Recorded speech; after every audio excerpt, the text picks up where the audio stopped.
Hi, welcome back to another episode of Three Guys, One Mic.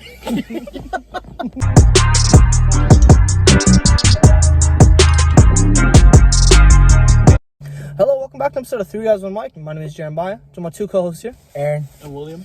And what you heard about us through Twitter, Instagram, or new TikTok. Thanks so much for the view. At this time, guys, go ahead and like and comment down below. If you aren't subscribed, go ahead and subscribe. So the news out of Foxborough today. Not afraid to spend money, right, guys? And my Patriots, right? I'm going to go ahead and dive deep into that a little bit later. But first, we're going to talk about free agency. And then also, big news here. Drew Brees is officially retired, right, guys? Yeah. And so that's a big thing, you know what I mean? I called it a few months ago. Before the season started, I said, this is going to be a sad offseason. I said a lot of big names are going to retire. Names that, we've become accustomed to as NFL fans, right? So, Willie, I'm going to open up the floor to you. What do you feel like about this? I mean, it is kind of the passing of the time. Yeah. You know what I mean? So, for one, this one hurts. Growing up as a kid, on Sundays, Drew Brees was football for me. Yeah. Just seeing him just sling the football, setting so many records that he holds, it's just a sad thing to see. Just to name off some accolades that he has, the only quarterback to have 5,000 plus passing yard seasons. He has 5 of them. He has the most all time. He holds the record for the most completions, the most yards, and he's second, I believe, right, in touchdowns? Behind Tom Brady. Yeah. So, just when you talk about football, when you talk about that quarterback position, he has to be one of those names. Oh, yeah. There's no doubt about it. And it just sucks to see again. Like, he was my favorite quarterback as a kid. Not anymore. Probably Aaron Rodgers and Mahomes is up there with them. But now, it just sucks to see them, man. What do you have to say? Yeah, like you said, Myers did say in the beginning how his talent started to dwindle, his body started shutting down on him. The arm, the ribs. Yeah. I mean, he kind of saw it coming because I didn't think at his age he was gonna be able to come back from anything like that. 11 broken ribs. Yeah. His shoulder injury, and then the Saints were out in the divisional round. Even though he did give him a playoff win, that's a good sight to see. But yeah, he is one of the greatest of all time for sure. Most accurate quarterback we've ever seen in a long time. And it sucks that he only got 1 ring. Yeah, that sucks too. But I'm happy that he gets to spend time with his family now. Yeah, and we all saw the chair drinking video on Instagram of his kids. You know what I mean? Yeah. I'm happy for him. What an accomplished quarterback. You know what I mean?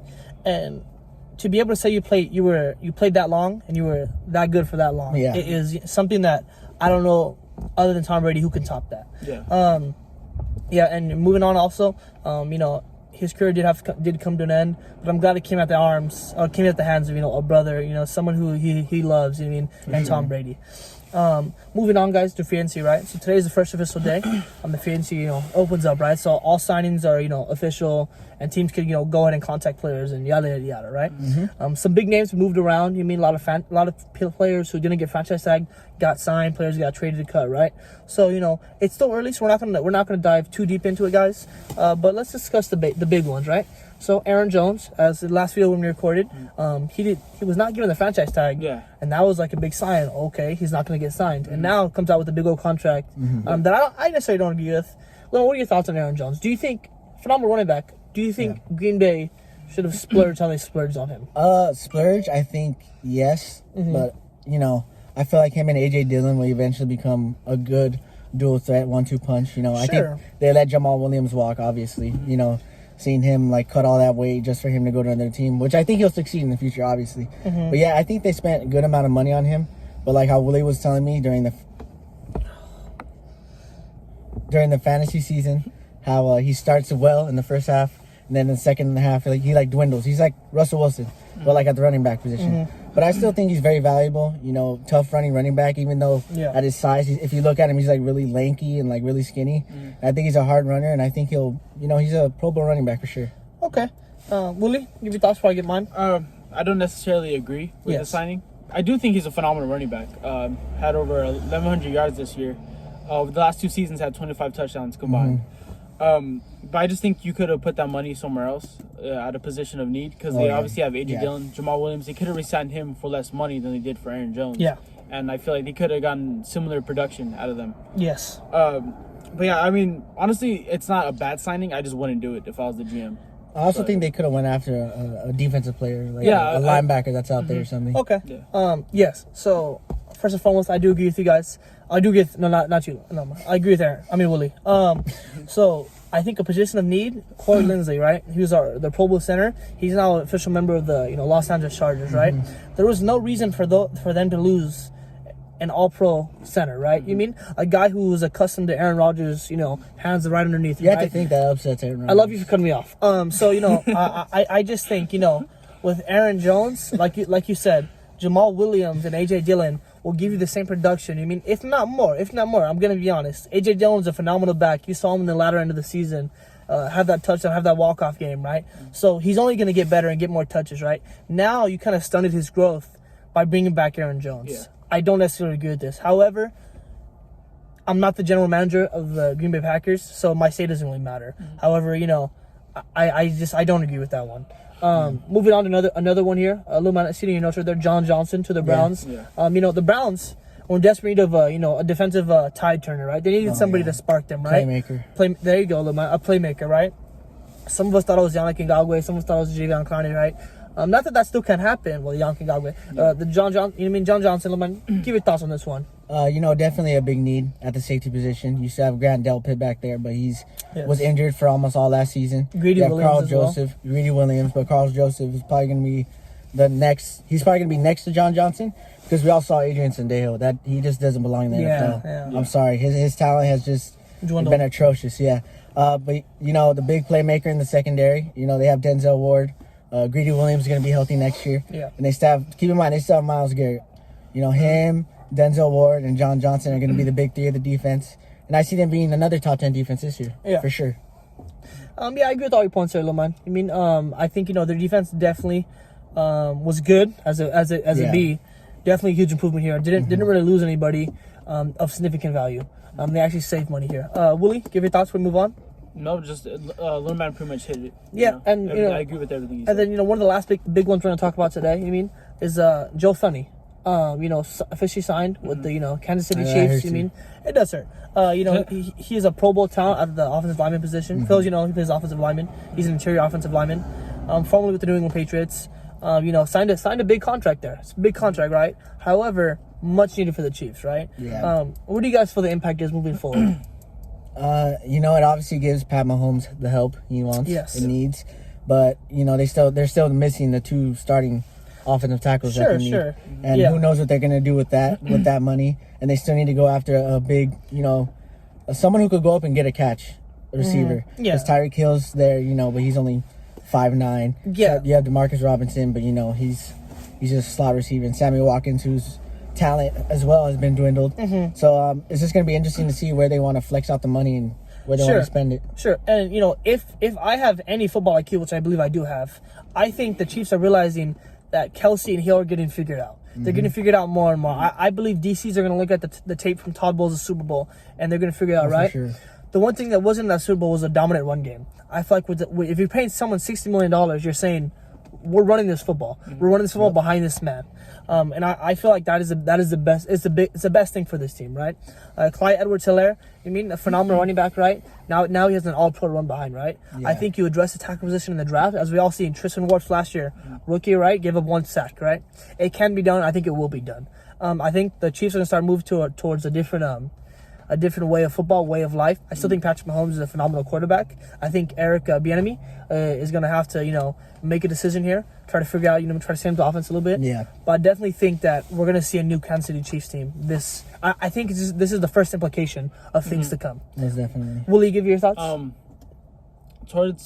With the Chiefs, I feel like with this offseason and free agency coming up, I think they need to adjust the defense still. Yeah. I think their offense is going to be fine. As long as you have Patrick Mahomes, your offense is still going to be fine. Sure. You have Travis Kelce, Tyreek Hill, you're going to be fine. But I still think they need to address that defensive line and that secondary.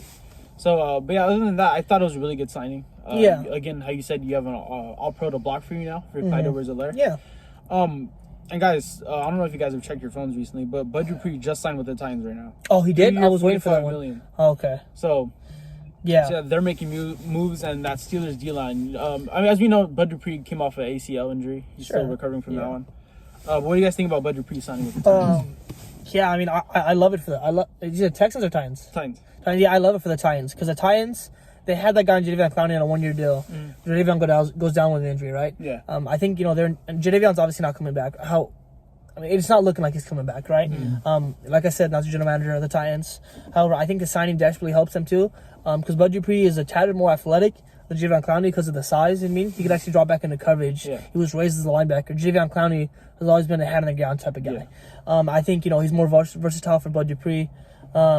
Yeah, I actually love that signing. I actually love that signing. I also see him having another breakout year. Yeah, and obviously 10+ sacks because that's what the Titans needed desperately. Jadeveon Clowney obviously is that, but he's never had over 10 sacks in the season. Yeah, Bud Dupree has, and he's a speedy off the edge rusher.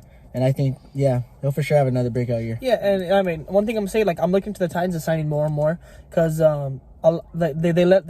cut Kenny Vaccaro, they cut Malcolm Butler. Adoree Jackson is god awful as a corner. So I mean, they definitely have to get. I'm not necessarily saying younger, but more talent wise. I mean, it's a changing, right? I mean, you got to spice it up. You got to get a spark, right? Moving on to our last subject today, guys. Now. For the next 5 minutes or so, I'm going to be talking here. Enjoy it. And get your popcorn, guys. Alrighty, so my New England Patriots, last night, we were 7-9. This morning, we're 10-6. And let me tell you why. For those of you who don't have the ESPN app or the NFL app with notifications on, we do here. The Patriots went ahead and splurged, right? Money is not the issue. It is not the issue in Foxborough, okay? Let me go ahead and break this down for you real quick, okay? One thing, as long as I've been a fan, they think since 2014, I've been a fan since 2008. Patriots haven't really splurged a whole lot, right? So let's start off here. Nelson Aguilar. Well, you're familiar with the name? I think you are. Okay. Last year, 48 receptions, 900 yards, 8 touchdowns, right? I'm rounding off those yards. I agree with it. We need that weapon. We got that weapon. I think we have a guy who's going to stretch the field vertically. I mean, I don't know if Cam can throw 40, 50 yards, but I love the weapon, okay? I think Josh McDaniels is going to get involved. Moving on. Next signing. Kendrick Bourne, right? Unfamiliar name to most, right? Coming out of San Francisco. Last year, 49 receptions, about 700 yards, 2 touchdowns, right? I don't agree. I do not agree with this signing. With Kendrick Bourne? No. Okay. I think that you got two of the same player. I think Kendrick Bourne and Nelson Aguilar have very similar play styles, and I'll bite the bullet with one of them instead of two. I don't think we necessarily needed two. I would rather us bring back Demir Bird, who does the same thing on a smaller contract. Moving on, defensive side of the ball, Jalen Mills. Well, you're familiar with this guy as well too, right? I think what the Patriots are going for here is if we lose the Eagles in the Super Bowl, we have to sign all their former players. I think that's what's happening here. So he plays safety and he plays a nickel cornerback, right? Signed him to one. We signed him, right? Yeah, last year as a starter, 1 interception, 3 passes defended, 74 tackles, right? Not the most stats. We only got him for $9 million guaranteed. I agree with this contract. I think the big thing with the Patriots, you want to play with the Patriots, you gotta be versatile. I'm gonna put you in multiple positions. I need you to learn all the positions. I need you to do what I need you to do, right? I feel like with Jalen Mills, you get the guy who's gonna do that, right?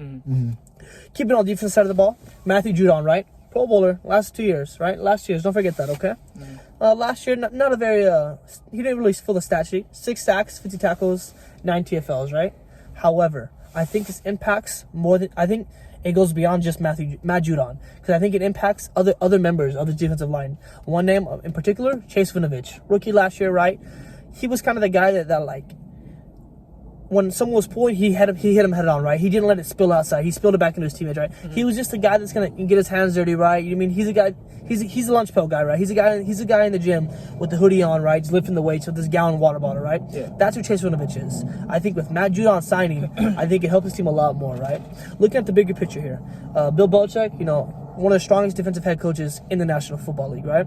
I feel like he's figured out once again how to have a dominant defense. Dante Hightower, the captain of our defense, he opted out of the season last year. He's coming back in, as you guys know, right? So you have Dante Hightower, you have Kyle Duggar, who was a rookie last year, filling in the shoes of a Tyrann Mathieu in the box type of safety, right?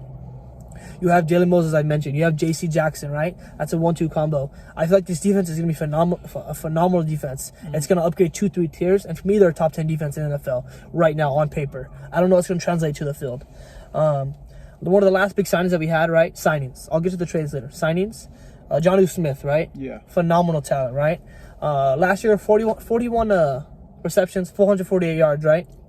8 touchdowns. We're adding that to a tight end core that last year was atrocious. It was diabolical, to say the least, about our tight end receiving core. And this, once again, the bigger picture, right? For those who don't know, the offensive coordinator for the New England Patriots is Josh McDaniels, right? Josh McDaniels is a Ferrari type of guy. He drives a Ferrari, right? Last year he had a 2012 Honda Civic, right? He's not used to driving that car, right? They should have said, hey, here are the keys. Here's your Ferrari back, right?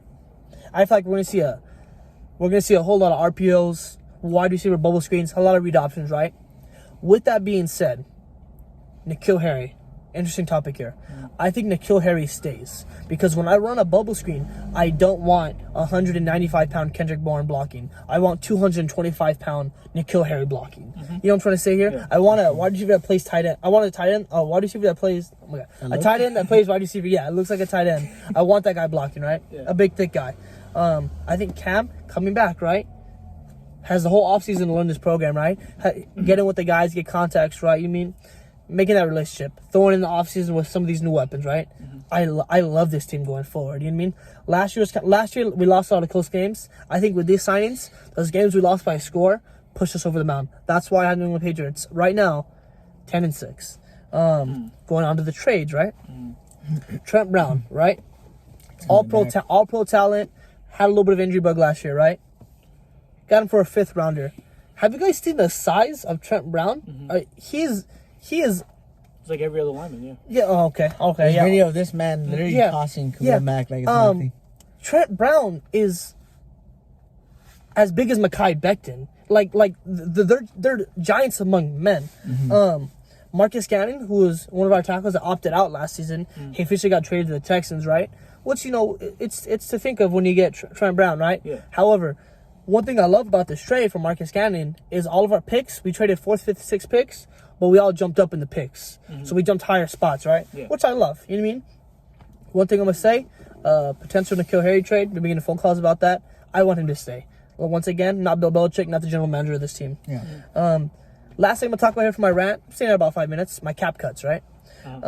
So Patriots, with the signing of some players, the cap is very small right now. We need to cut a lot of players, okay? So I think Bo Allen gets cut, defensive tackle, right? Opted out last season. I think Matt Lacoste, like I said, Jonnu Smith, you have Devin Asiata on a rookie contract, you cut Matt Lacoste. Brandon Bolden, running back, special teams guy, punt returner, kick returner, he's cut. Danny Vitale, fullback, saves about $800,000 in cap, cut him. I think Akeem Spence, defensive tackle, defensive end, I think he's cut. This last one's going to hurt a lot of people's feelings. A 35-year-old wide receiver in the NFL coming off of an injury that missed him 10 games, Julian Edelman's going to get cut by the New England Patriots. It's just going to save us $3.5 million. And I feel like he's going to get cut, not because he's a bad player or anything. It's because we kind of want him to, I feel, but Buck's going to have a conversation, have a sit-down conversation, has to face the music that he wants Julian Edelman to go live out the rest of his career on a contender or something. You know what I'm trying to say? And I feel like on the Patriots, we're on a contender right now. And so I feel like it's best if we part ways with Julian Edelman. And that's been my 5 or 6 minute spill about my New England Patriots. Guys, you got anything to say before we close out this episode? Well, I have a question for you. And also something I want to add. But love to hear. First, the question. So, what do you think about Cam Newton at quarterback? Do you think you guys are going to stick with him? Do you think you guys should draft somebody in the first round? What do you think? No, it's never been the Patriot way to draft like a quarterback in the first round. I think we draft a quarterback in the second, third round. However, I still think Cam Newton's our guy. Unless by some miracle that third rounder turns out to be a phenomenal talent, then okay. But I feel like Cam Newton in his second year in the league, he led the league in rush touchdowns last year, right? I feel like he's only going to get better and better. I feel like he knows the system front hand, back hand now. Lemay, you have anything? Josh Allen. Josh Allen? Okay, for back-to-back. Yeah, but right now. Okay, so obviously the Buccaneers won a Super Bowl, right? A few months ago, about a month and a half back. And a lot of people were saying that this just proves that Tom Brady he was the person that made that team run, right? Sure. In New England. I feel like Bill Belichick, he's obviously he's not used to losing. He's not used to having many seasons at 7-9. Yeah. So I feel like he was like, something needs to change right away. He's Definitely. not going to go for that. So I feel like all the people who think that Tom Brady this is like set in stone, that Tom Brady is the reason why. I think Bill Belichick obviously has something to say about this, and that's why he made all these moves. And just like, I honestly didn't think the Patriots were going anywhere. It was fun to root for him, fun to root against them last year. Yeah. Seeing that they had a losing season, but I knew the Patriots weren't going anywhere, especially with Bill Belichick. And there were so many close games too. Yeah. I agree with you there, Will. We're gonna close that episode, guys. If those of you did make it this far, guys, stay tuned, guys. This Thursday, the free agent, all the acquisitions and all the signings, we're gonna give grades to the highest teams, right? We're just gonna pick 3 teams to give our grades, guys. So don't forget to tune in this Thursday, guys, when we discuss that. Like I said, like the video, comment down below. Let us know what you think about the free agency, what you thought about the episode. And please, guys, please, if you aren't subscribed, please subscribe, guys. It's free. It doesn't cost you anything. And if you don't want to subscribe to us later down the road, you can unsubscribe. Okay, guys? Yeah. We definitely do appreciate the views, the likes, and the comments. It lets us know we're doing something right. And make sure you guys share the videos. If there's anything that you disagree with us on, something you want to point out, anything, share it with somebody at your house. Just share it with somebody. And our social media is all down below, so we do post on Instagram. So if you guys can, if you follow us, we follow you back. You know what I mean? Yeah. And so if you post our story, we're going to push you on our story, guys. We definitely do appreciate that. And we make TikToks weekly, guys. So go ahead and watch the TikToks too. Anything else, guys? No, just thank you, guys. Yeah, thank you.